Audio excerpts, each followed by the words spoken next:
Did you know you probably yawned just from reading that word? This weird brain infection happens even through video calls and text messages. Scientists discovered it's not about being tired at all. Your brain has special mirror neurons that automatically copy what others do.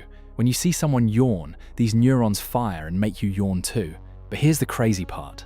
This only happens if you feel empathy for that person.